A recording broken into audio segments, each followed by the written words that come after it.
300க்கும் 600க்கும் இடையே 7ஆல் மீதியின்றி வகுபடும் எண்கள் எத்தனைன்னு கேட்டிருக்காங்க. நமக்கு இந்த மாடல் சம்ம பொறுத்த வரைக்கும் கொடுத்திருக்கக்கூடிய வேல்யூஸை 7ஆல நம்ம டிவைட் பண்ணிட்டு ஈவை மட்டும் மைனஸ் பண்ணிட்டோம்னா நமக்கான ஆன்சர் கிடைச்சிடும். ஓகே, சால்வ் பண்ணிடலாம். ஃபர்ஸ்ட் நம்ம 300 7ஆல டிவைட் பண்ணலாம். ஓகே, இப்போ 30 நம்ம 7ஆல டிவைட் பண்ணா எவ்வளவு கிடைக்கும்? 3 டைம்னா 21, 4 டைம்னா 28 கிடைக்குமா? அடுத்து 30க்கும் 28க்கும் இருக்கக்கூடிய டிஃபரன்ஸ் பார்த்துட்டோம்னா 2 மட்டும்தான். அடுத்து மேல இருக்கக்கூடிய 0 அப்படியே கீழே கொண்டு வந்துடலாம். இப்ப 70 நம்ம 7ஆல டிவைட் பண்ணா எவ்வளவு கிடைக்கும்?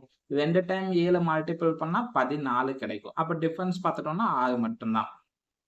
அவ்வளவுதான். இதுக்கு மேல நம்மனால டிவைட் பண்ண முடியாது. அடுத்து இப்ப 600 7ஆல டிவைட் பண்ணலாம். ஓகே, ஃபர்ஸ்ட் 60 நம்ம 7ஆல டிவைட் பண்ணலாம். பார்த்துட்டோம்னா 7 ஸ்கொயர் பண்ணா 49. அப்ப 8 டைம்னா 56 கிடைக்குமா? அடுத்து 60க்கும் 56க்கும் இருக்கக்கூடிய டிஃபரன்ஸ் பார்த்துட்டோம்னா 4 மட்டும்தான். அடுத்து மேல இருக்கக்கூடிய 0 அப்படியே கீழே கொண்டு வந்துடலாம். இப்ப 40 நம்ம 7ஆல டிவைட் பண்ணணும். 7 35 கிடைக்குமா? அவ்வளவுதான். ரெண்டுத்துக்கு இருக்கக்கூடிய டிஃபரன்ஸ் பார்த்துட்டோம்னா 5 மட்டும்தான். அவ்வளவுதான். இதுக்கு மேல நம்மனால டிவைட் பண்ண முடியாது.